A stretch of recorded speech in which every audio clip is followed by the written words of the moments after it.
My husband fastened my dead mother's emerald bracelet around another woman's wrist in front of 200 guests. Then he lifted her hand and kissed it. For several seconds, no one in the glass ballroom moved. Lake Michigan stretched beyond the windows, black beneath the October sky. Behind Graham Mercer stood a wall of photographs from our 10-year marriage. There was our courthouse wedding, Harbor Grid's first office, the opening bell in New York, and the Lincoln Park house we bought after the company went public. At the center of the room stood Graham and Sloane Whitaker, his childhood sweetheart. She wore a silver dress and the bracelet my mother had given me before she died. The emeralds caught the light every time Sloane moved her wrist. Graham smiled at the crowd. Some things deserve to be worn by someone who understands their history. A few people laughed uncertainly. I didn't. The bracelet had been stored in the safe in our bedroom. Graham knew I rarely wore it because the clasp was delicate. More importantly, he knew what it meant to me. My mother, Celeste Bellini, had worn it on the last birthday we spent together. She died 4 months later. I stepped away from the director I had been speaking with. Take it off. The room went silent. Sloane's smile tightened. Graham faced me as though I had interrupted a business presentation. Adriana, don't do this here. You took it from my safe. It has been sitting there for years. That doesn't make it yours. Sloane touched the bracelet. I didn't know. She spoke softly enough to sound innocent. But she did know. 3 years earlier, she had asked about it during dinner at her house.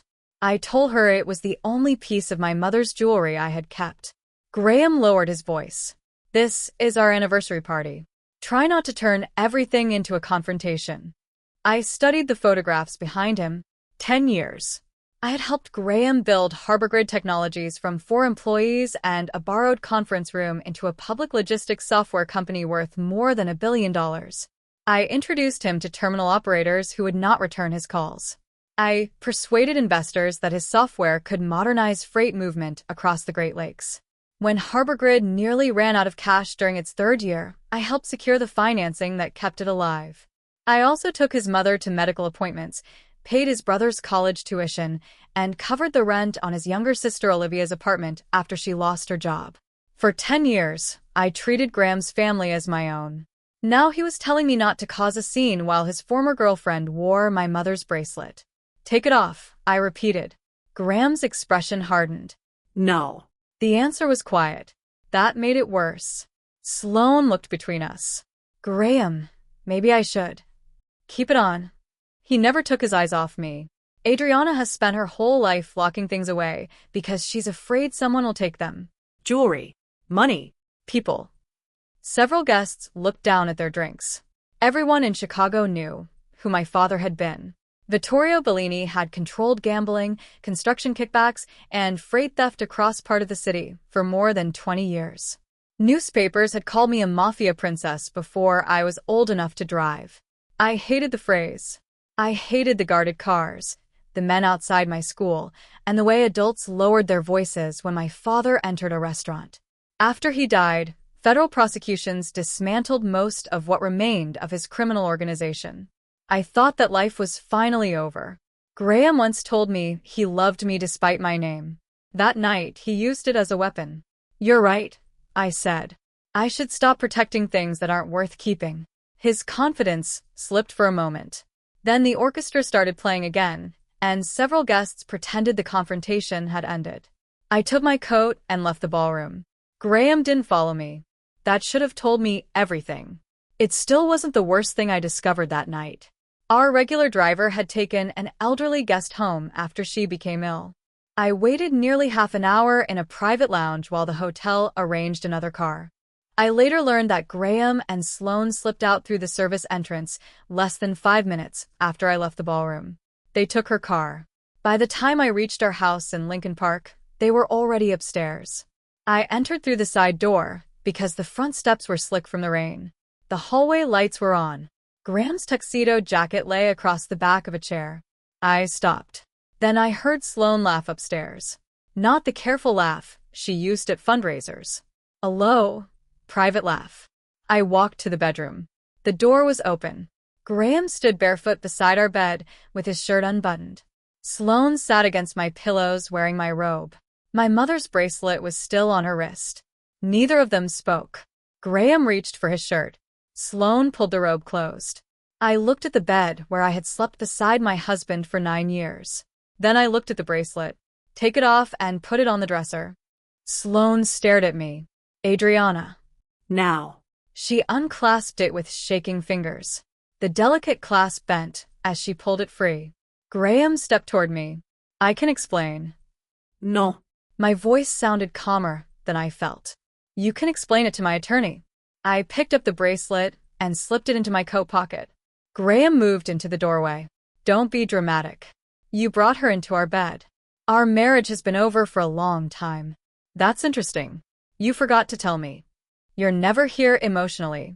Everything is business, control, and your father's shadow. The words sounded rehearsed. Sloane stayed silent behind him. Move, I said. What are you going to do? I faced the man I had spent 10 years defending. At that moment, I didn't know the full answer. I knew only that I would not scream, hit him, or tell him which part of his company had always belonged to me. Graham stepped aside. As I walked downstairs, my phone connected automatically to the house security system. A notification appeared. Guest access code used, S. Whitaker. Beneath it was a list of earlier entries. I scrolled. The same code had been used 19 times in 6 months. I spent that night in a hotel under a name Graham did not know. At 2 a.m, he sent his first message. We need to discuss this like adults. At 2:12. Sloane has already left. At 2:38. Do not involve your family. That last message told me he was afraid, not of losing me, but of what he believed my family might do. Graham had spent 10 years insisting that my father's world disgusted him. Yet the moment he thought I might fight back, his first concern was that I would send armed men to his office. I had no intention of doing that. My father's life taught me what violence accomplished. It created fear, silence, and another reason for someone to take revenge later. At 8 the next morning, I called Serena Cole, a divorce attorney who had represented several executives and major shareholders in high-asset divorces. By 10, I was sitting in her office. She reviewed our prenuptial agreement, the property records, and the marital accounts. You own the Lincoln Park house through a premarital trust, she said. Graham owns no part of it. He knows. Then he knew exactly whose bedroom he brought her into. Serena examined the photographs I had taken before leaving. I had documented the room, Sloane's purse, Graham's jacket, and the bracelet on the dresser before placing it in my pocket. Do you want to file immediately? She asked. Yes. Do you think he has moved money? I don't know. Then we request preservation orders before he understands how much you're checking. By noon, Serena's forensic accountants had started reviewing every account I could legally access.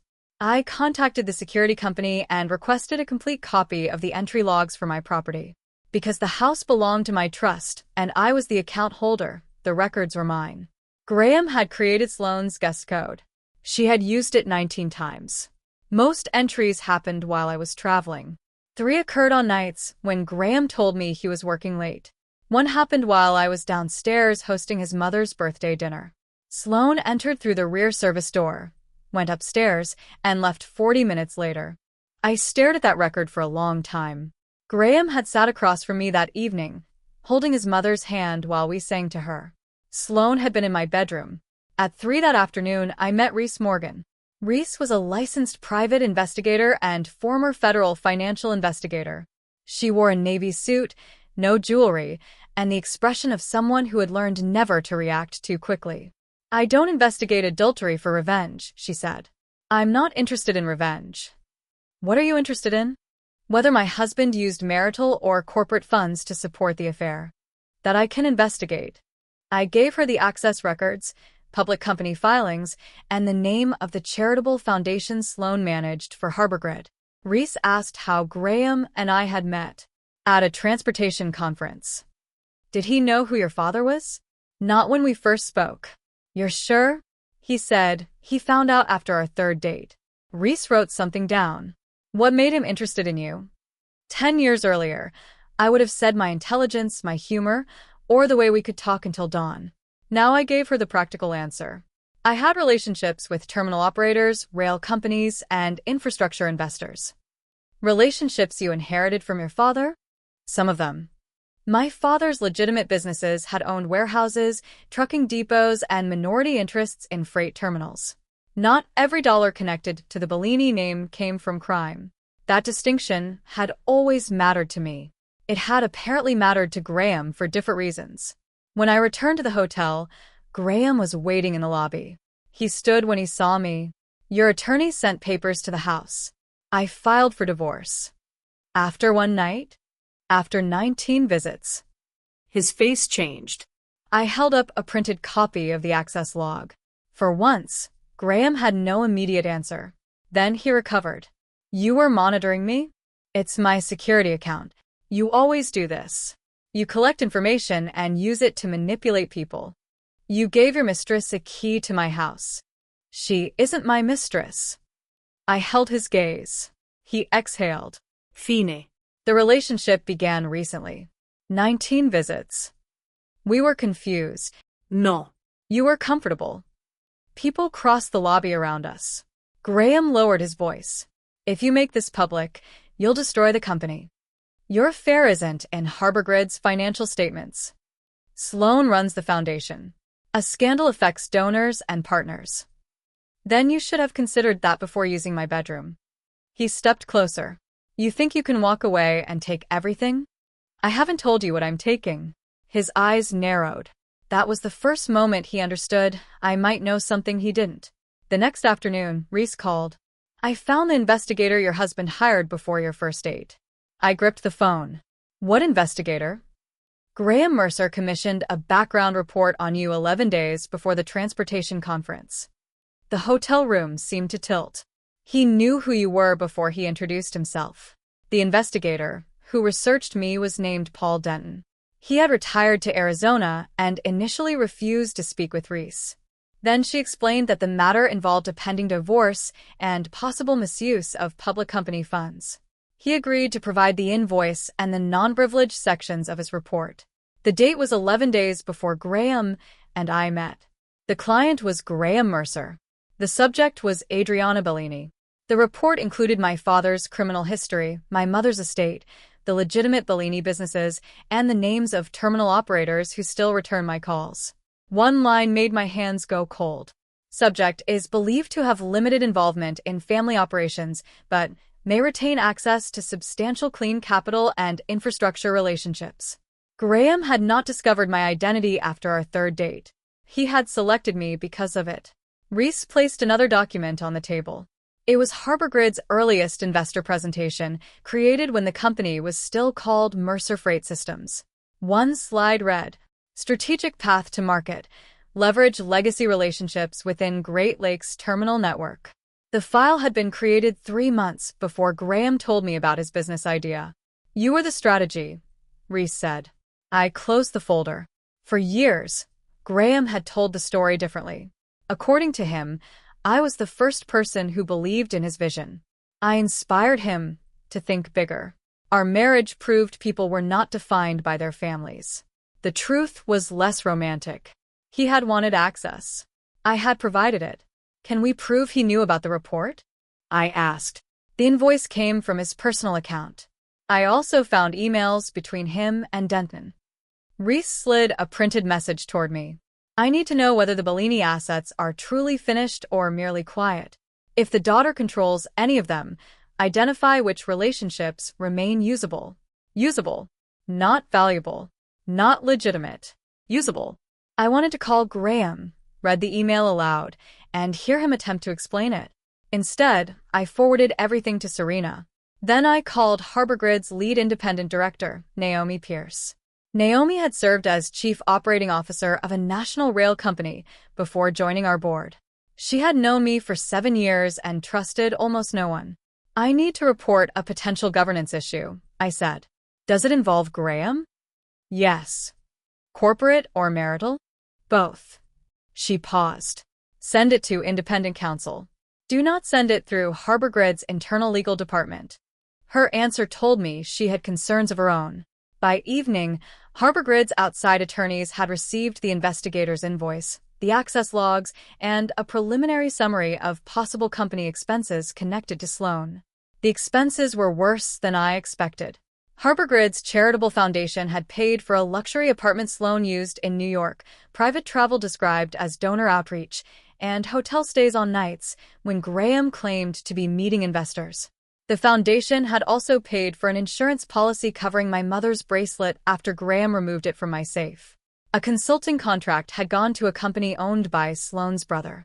The amounts were not enough to bankrupt Harbor Grid. They were enough to trigger a related party investigation.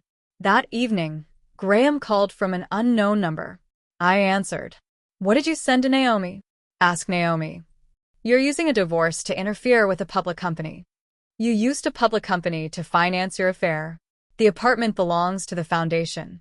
And Sloan lives there. She hosts donors. In the bedroom?" His breathing sharpened. "You have no idea what you're doing." "I know exactly what I'm doing." No, Adriana. "You know how to threaten people, because that's what your father taught you." "My father taught me many terrible things." I glanced at Denton's report. "You were the one who studied them before asking me to dinner." Silence. It lasted only 3 seconds, but it confirmed everything. Then Graham said, "You're upset. Reese Morgan is feeding you a story because she wants your money. You know who Reese is?" Another silence. A smaller mistake. A more important one. I had never told Graham the investigator's name. "Who told you?" I asked. He hung up.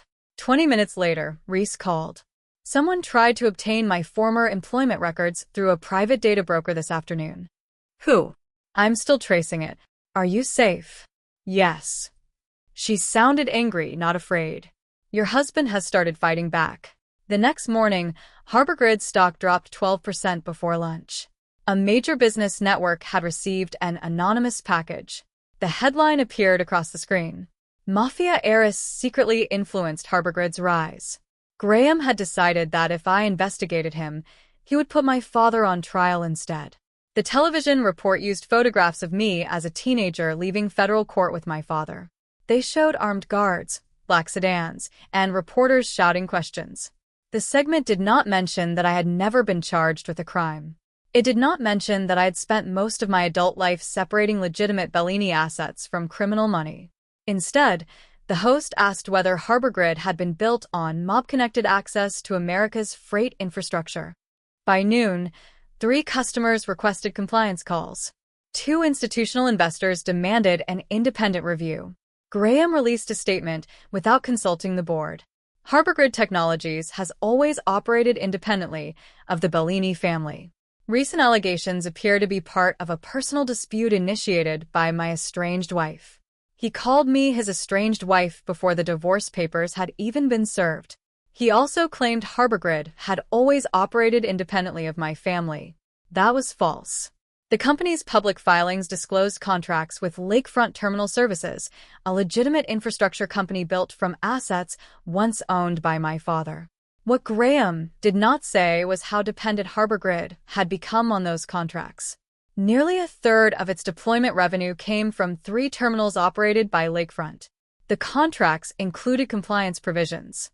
If Harbor Grid's management became the subject of a credible fraud investigation, Lakefront could suspend new installations until the matter was resolved. I did not control Lakefront's daily operations. I did sit on its compliance committee. At 2 that afternoon, the committee met with outside counsel. We did not cancel existing services. That would have disrupted freight operations and punished customers who had done nothing wrong. Instead, we paused 2 new Harbor Grid deployments and issued a formal notice requiring the company to address its disclosure failures. It was a lawful and limited decision. The market treated it like an earthquake. Harbor Grid's stock fell another 9%. Graham arrived at my attorney's office before the meeting ended. Security did not allow him upstairs. He left a voice message. "You're killing the company to punish me." I saved it. Serena filed the divorce petition that afternoon.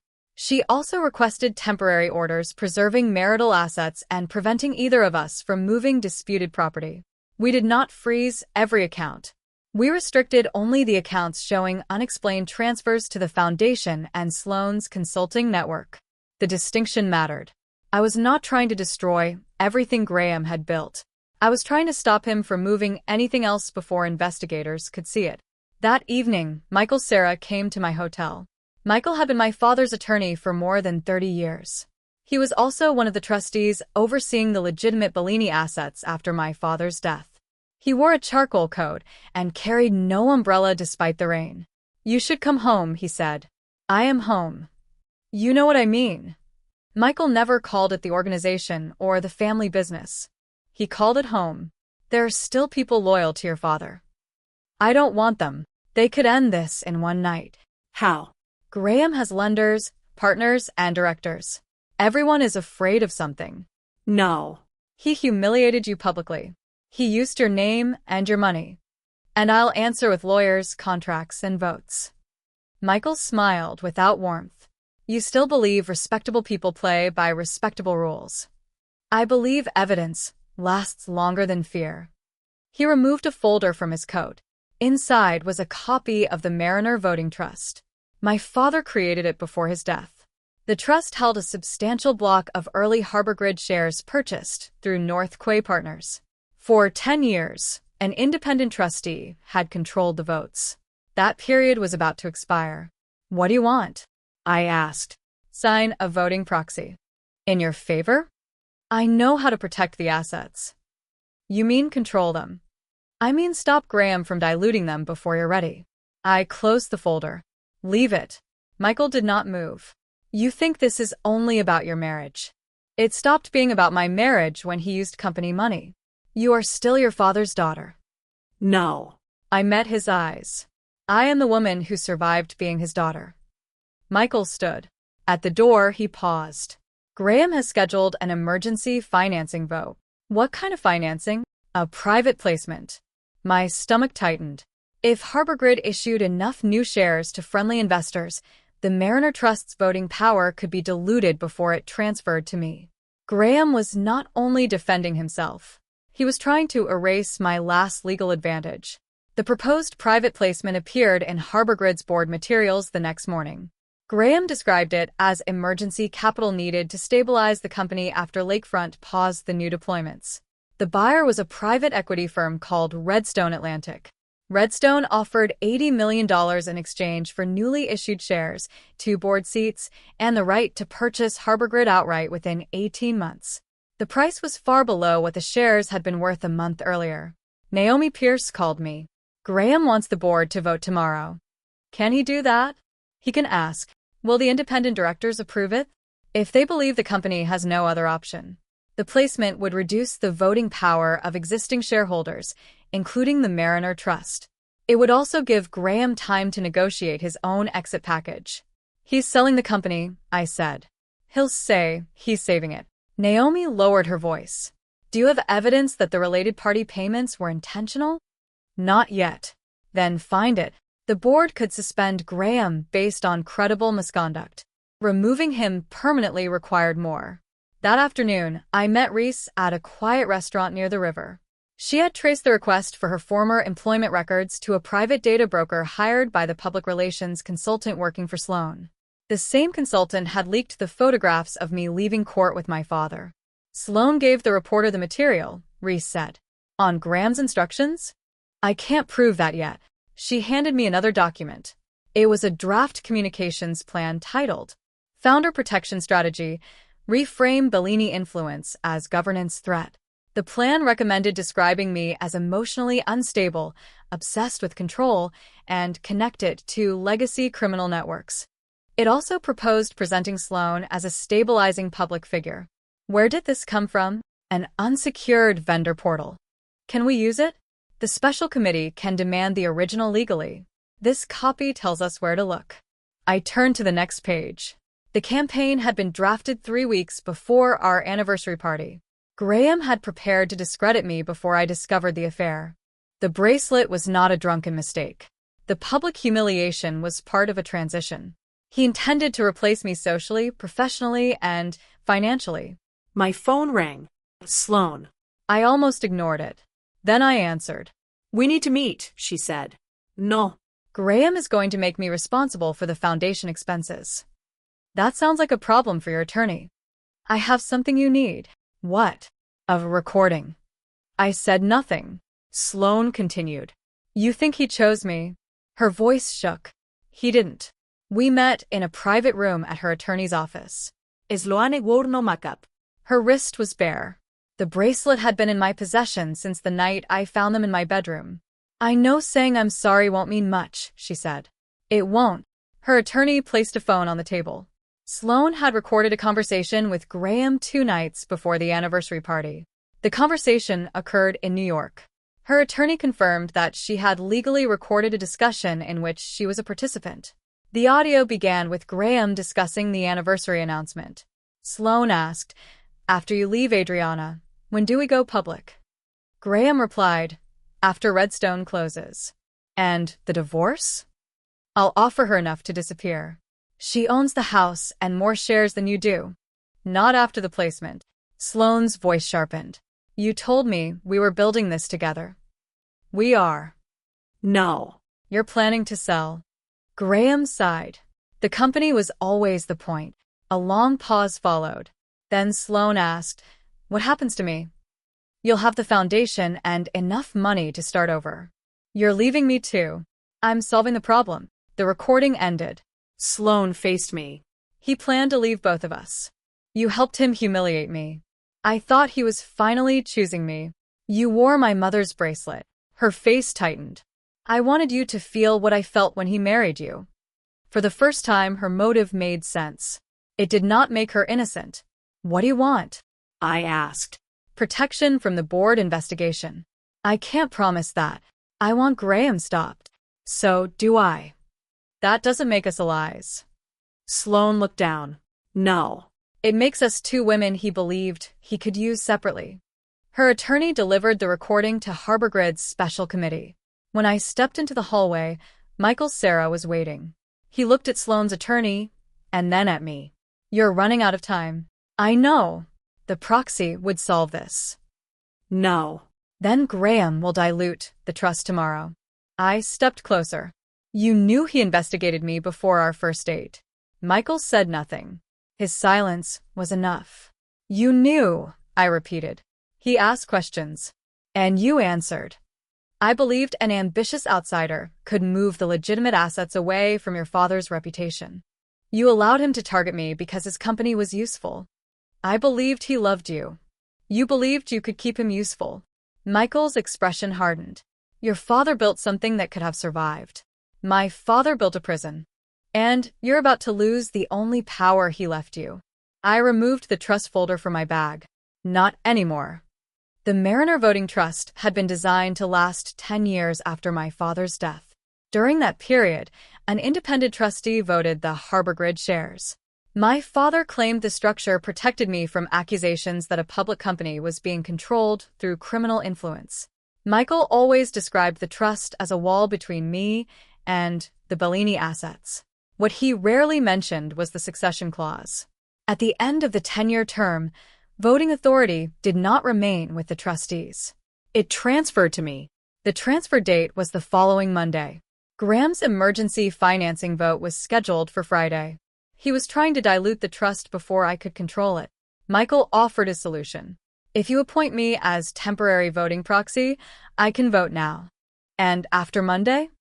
The proxy would remain until the crisis ends." "Meaning until you decide it ends." "I protected these assets while you ran from them." "I wasn't running. I was building a legal life. With money your father left.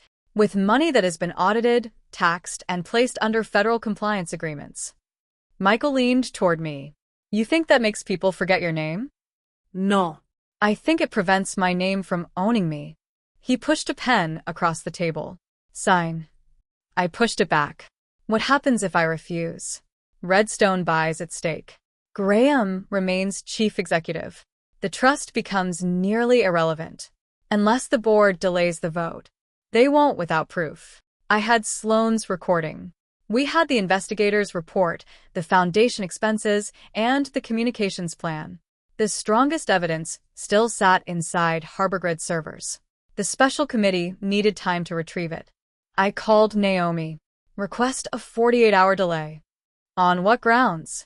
New evidence from Sloan and a potential conflict in the private placement process. Redstone will object. Let them. Naomi was silent for a moment. Can you deliver control of the Mariner vote by Monday? Yes. You're certain? I met Michael's eyes. Yes.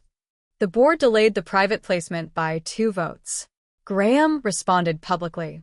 He held a press conference outside HarborGrid's headquarters and accused legacy interests of attempting to seize the company. He never used my name. He didn't need to. Reporters shouted questions about the Bellini family. HarborGrid's stock dropped again. 2 directors privately urged me to step away. One said my involvement had become a reputational threat. He wasn't entirely wrong. My father's name harmed everything it touched. Even when I followed the law, people assumed there was a threat behind the paperwork. That weekend, I reviewed every transaction through which I had helped HarborGrid. Some were ordinary introductions. Others happened because terminal operators were afraid to refuse a Bellini. I had never threatened them. I also could not pretend my name carried no pressure. On Sunday night, I prepared a statement for the board. I acknowledged my family history. I disclosed every legitimate Bellini-related contract. I requested an independent review of my own involvement. Then I added one condition. If the board removed Graham and approved a supervised restructuring, I would authorize Lakefront Terminal Services to resume the paused installations. If the board protected him, Lakefront would terminate the new projects under the fraud provisions in its contracts. It was not revenge. It was a contractual decision between compliance and continued concealment. At midnight, the trust term ended.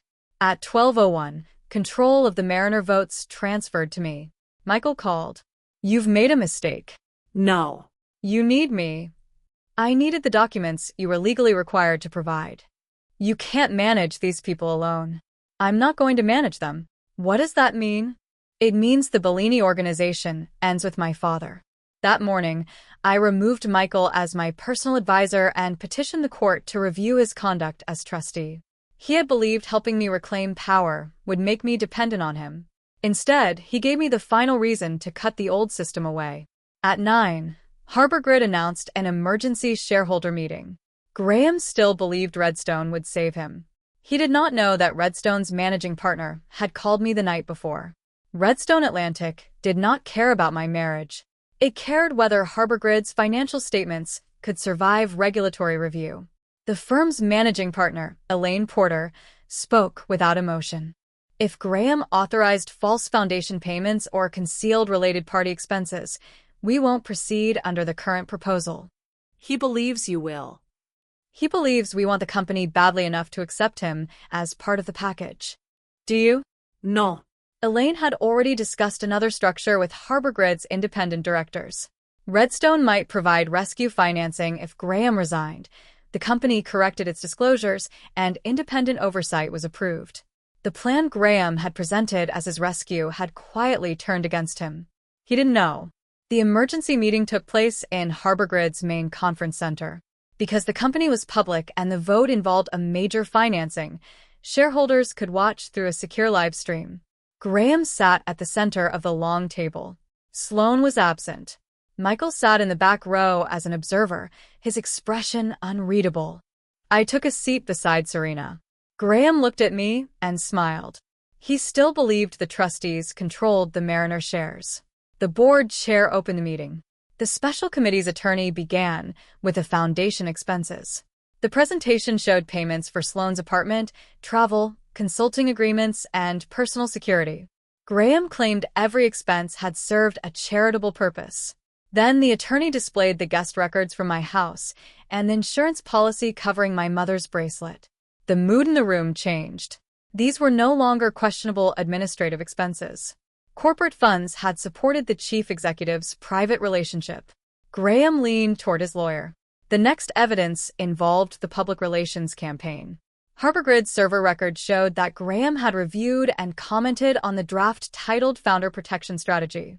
One of his edits read, "Emphasize Adriana's emotional instability and inherited methods of coercion." Graham's smile disappeared. I was preparing for an attack on the company, he said. 3 weeks before your wife discovered the affair? Naomi asked. I knew she was suspicious. Of the affair? Of everything. The attorney continued. Emails showed Graham instructing the foundation to retain the consultant who leaked my teenage photographs. Another message discussed using the anniversary party to establish Sloan publicly before the transition. The bracelet had been part of the plan. It was not only cruelty, it was branding. Sloan was supposed to appear beside Graham as Harbor Grid's respectable new face. I was supposed to become the unstable mafia daughter trying to destroy him. Then Sloan's recording played. The company was always the point. Graham's voice filled the conference room. Several directors looked openly disgusted. Graham stood. This is a marital dispute being turned into a corporate coup. The board chair ordered him to sit. He remained standing. She has spent her entire life using fear and inherited power. Now she wants my company. I open my folder. Harbor Grid was never entirely yours. Graham faced me. I continued.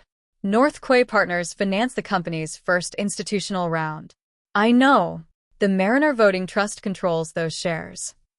Michael controls the trust. Not anymore. I placed the succession certificate on the table. As of midnight, I hold the voting authority. Graham looked afraid. How many votes? Enough to stop the Redstone placement. You can't. I already did. Elaine Porter joined the meeting by video. Redstone will not invest under the current management team. Graham turned toward the screen. You gave me your commitment.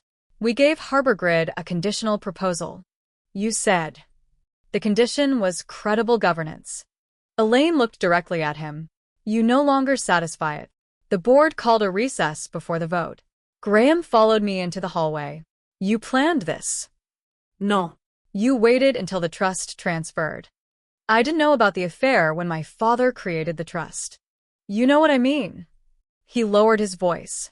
You let the company bleed, so you could take control. I paused new installations for a compliance review. I offered to restore them under independent management. You're using Lakefront to force the board. I'm using contract rights your lawyers negotiated. His face tightened. You sound exactly like your father. I had feared those words for most of my life.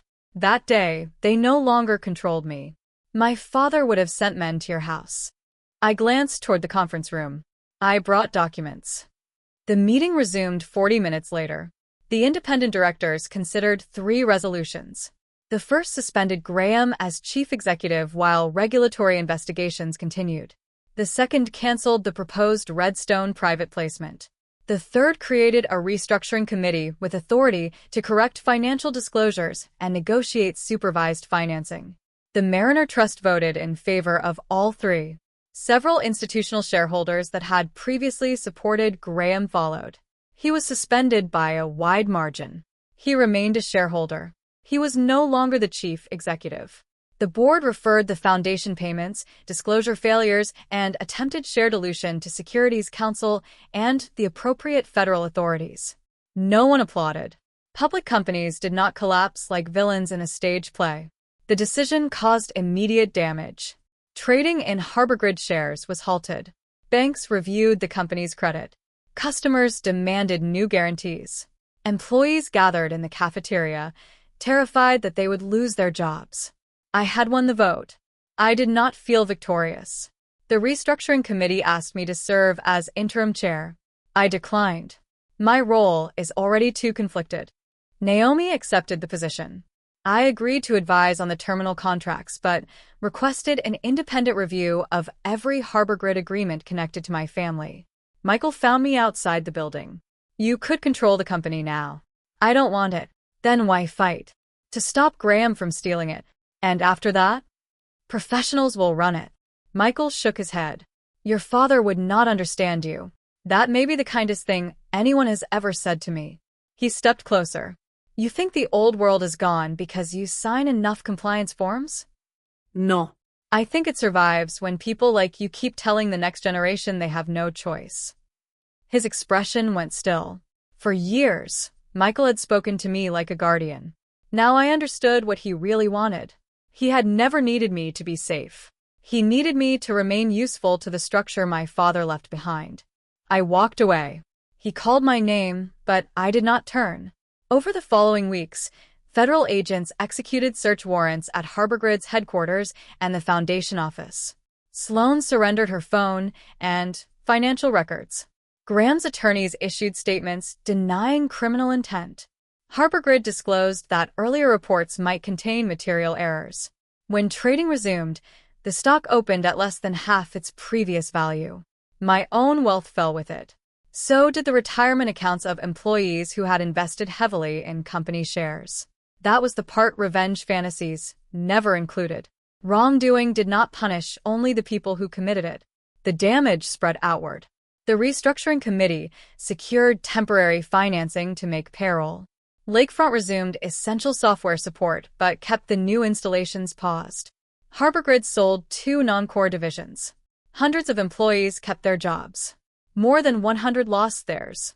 I attended the meeting where the cuts were approved. Afterward, a software engineer stopped me in the hallway. "My husband was laid off," she said. "I'm sorry." "You and Graham built this." The accusation was fair. I helped him get around questions people should have asked earlier. She seemed surprised by the answer.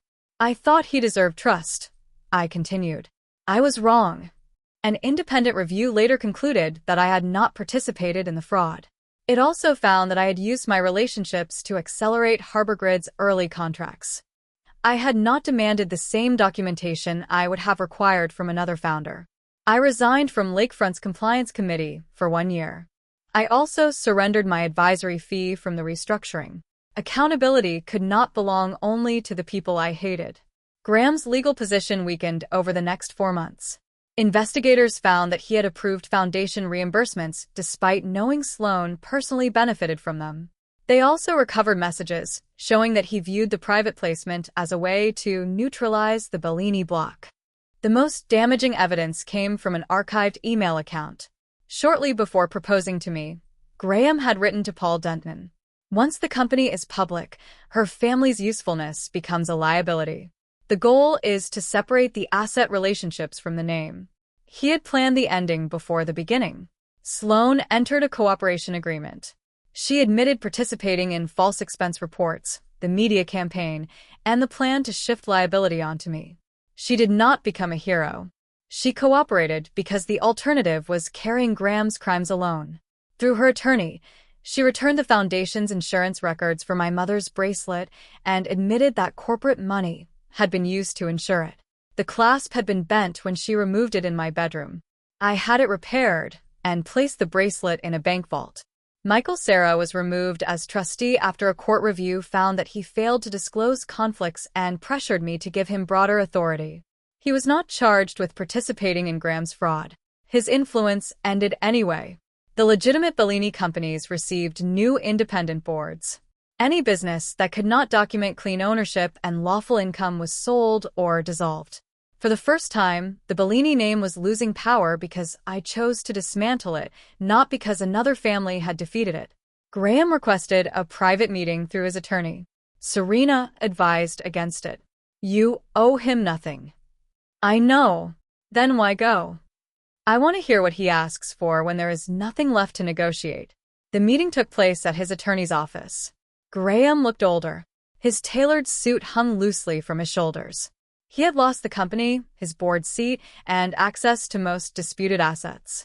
The Lincoln Park house remained mine. The divorce was moving forward. He stood when I entered. "Thank you for coming." I sat across from him. His lawyer remained near the door. Graham began with HarborGrid. The company's lenders were considering a court-supervised restructuring. Several major partners had terminated agreements. Without permanent financing, bankruptcy remained possible. "You can stop it," he said. No. Lakefront could commit to the new contracts. Under independent management, it may. The investors will follow you. They will follow credible financial statements. He pressed his palms against the table. "Adriana, please." It was the first time he had used the word without sounding angry. "I built that company. You built part of it. I gave it everything." "So did I." His face tightened. "I know what I did was wrong." "Which part?" Sloan. the expenses, the media campaign, the background investigation before our first date? He lowered his gaze. I was ambitious. You studied my family before deciding I was worth speaking to. I wanted to understand the risks. You asked which relationships were usable. I didn't know you then. And after you knew me, I loved you. Did you? His eyes lifted. Yes. The answer sounded sincere. It was not enough. A person could love someone and still use her. Graham stood and walked around the table. His attorney shifted, but Graham raised one hand. Then his legs seemed to fail him. He dropped his knees in front of my chair. I had imagined that moment during the first weeks after the anniversary party. In those fantasies, I felt powerful. The reality was smaller and sadder. Please forgive me, he said. Tears ran down his face. I was afraid of losing everything. You were willing to lose me. I thought you would always be there. There it was. The most honest sentence he had ever spoken. He believed my loyalty was permanent, not because he valued it, but because he thought it belonged to him. Help me save HarborGrid, he said. Then we can leave everything else behind. There is no we. I can change. You already changed. I stood. You changed every time you decided the next lie was easier than the truth. He reached for my hand. I moved away. You didn't break because you hurt me. I looked down at him. You broke because the company stopped protecting you from the consequences. Graham remained on the floor. I left without looking back. HarborGrid avoided liquidation. The restructuring converted part of its bank debt into equity and brought in new financing under strict independent oversight. Graham's founder shares were reduced substantially. He was permanently removed from management. Federal prosecutors later charged him with securities fraud, wire fraud, and conspiracy related to the foundation payments and false corporate disclosures. He initially pleaded not guilty. Months later, after several former employees agreed to testify, he entered a plea agreement. Sloan pleaded guilty to lesser financial offenses. She agreed to repay part of the money she had received through the foundation and related consulting contracts. She lost the foundation position, the New York apartment, and most of the social standing she had wanted so badly. My divorce from Graham became final 14 months after the anniversary party. The prenuptial agreement protected the property and investments I brought into the marriage. The court also approved the return of money improperly transferred from marital accounts. I did not receive Graham's company. I did not want it. The Mariner Trust remained a major shareholder, but I placed its votes under an independent governance agreement after the restructuring.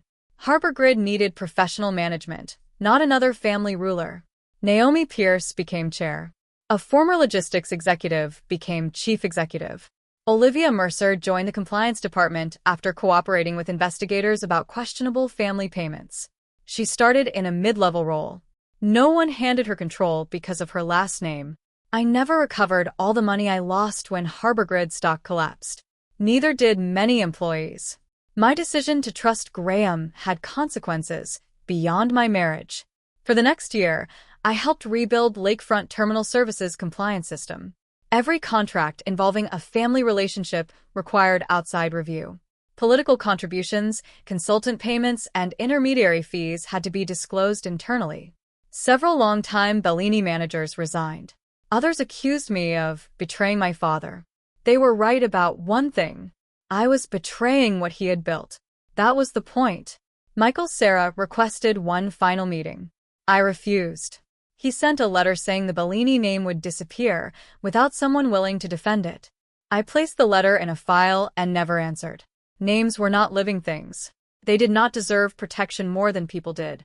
2 years after the anniversary party, HarborGrid returned to modest profitability. It was smaller, less glamorous, more honest. The company removed Graham's portrait from the lobby.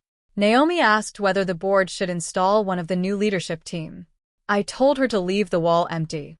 A company should not need a hero's face above the reception desk to know what it stands for.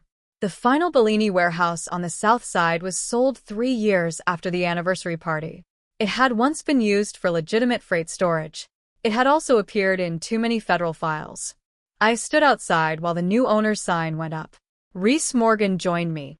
You could have kept it, she said. I could have kept many things. Do you regret selling? No.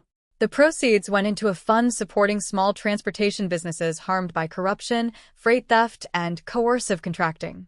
It would never repair everything my father had done. It was a beginning. Reese handed me a folder. What is this? Your final investigative report. You already gave me everything. Not everything. Inside was a photograph taken 10 years earlier. Graham stood outside the transportation conference where we supposedly met by chance. Michael Sarah stood beside him. They were speaking before I arrived. Michael had not merely answered Graham's questions later. He had helped arrange our meeting. For a moment, anger returned. Then it passed. Both men believed they could place me where they needed me. Graham wanted my access. Michael wanted Graham's company to carry Bellini influence into respectable markets. Each had mistaken my desire for a normal life as weakness. I closed the folder. Do you want to confront Michael? Reese asked. No. That's not the answer I expected. He has already lost the trust, the companies, and access to me. I watched workers remove the old Bellini sign. Not every truth requires another battle. That evening, I attended a Harbor Grid event for the first time since the investigation. It was not an anniversary gala. There was no orchestra, no society reporter, and no wall of photographs celebrating a founder. The company was honoring employees whose software had reduced freight delays during a winter storm. Naomi introduced me only as a shareholder and former advisor. That was enough. Afterward, a young engineer approached. My father worked at Lakefront, she said. I know. He used to say no one could work around the Bellinis without owing them something. He was probably right. She smiled slightly. He says that's changing. I glanced across the room at the engineers, terminal managers, and dispatchers. People Graham and I had once treated as pieces of a much larger ambition. I hope it is. Before leaving, I passed the empty space in the lobby where Graham's portrait had once hung. For years, his face had represented Harbor Grid's success. Now there was only a clean wall and a small brass sign listing the company's values. Transparency, Safety. accountability. They were ordinary words. That was exactly why they mattered. I moved out of the Lincoln Park house the following spring. The house belonged to me. That did not mean I wanted to keep living there. For months after the divorce, I tried. I replaced the mattress. I repainted the bedroom. I removed every photograph of Graham. Still, some mornings I would walk into the hallway and remember the sound of Sloane laughing upstairs. The house had become a museum of a life I no longer wanted. I sold it to a family with 3 children and a large dog that scratched the polished entryway floor within 10 minutes of arriving. The mother looked horrified. I laughed. It's a floor, I told her. It can survive. Watching the children run through the rooms made the house feel ordinary. I liked that. I bought a smaller apartment near the lake. There were no armed guards, no private elevator, no dining room designed for political fundraisers, no bedroom large enough to hold a decade of secrets. My mother's bracelet remained in the bank vault for another year. Then, on what would have been her 65th birthday, I took it out. I wore it to dinner alone. No gala. No photographers. Just a quiet table near the window and a glass of wine. The repaired clasp held. For years, I believed preserving the bracelet perfectly could preserve my mother. I understood now that memory did not live inside emeralds. It lived in the way she used to sing while cooking, the books she hid from my father, and the afternoon she told me I was allowed to choose a life no Bellini had chosen before. Sometimes people asked whether I would marry again. I didn't know. I had spent most of my life being defined by men who believed they knew what I should become. My father wanted an heir. Michael wanted a guardian for the Bellini assets. Graham wanted a wife whose money, name, relationships, and loyalty could build his future. For the first time, no one was waiting for me to play a role. Harbor Grid survived without Graham. The Bellini businesses survived without my father's methods. I survived without either name deciding the limits of my life. Before leaving the restaurant, I looked down at the bracelet. For a long time, I thought Graham's greatest insult was giving it to Sloane. It wasn't. The deeper insult was his belief that everything belonging to me was his to use. my family history, my relationships, my money, my work, even my trust. He had been wrong. I paid the bill and stepped outside. Chicago was cold, and the wind off the lake cut through my coat. I pulled my sleeve over the bracelet and started walking. There was no driver waiting, no security detail, no husband asking where I had been. Only the city, the night, and the life I had chosen for myself.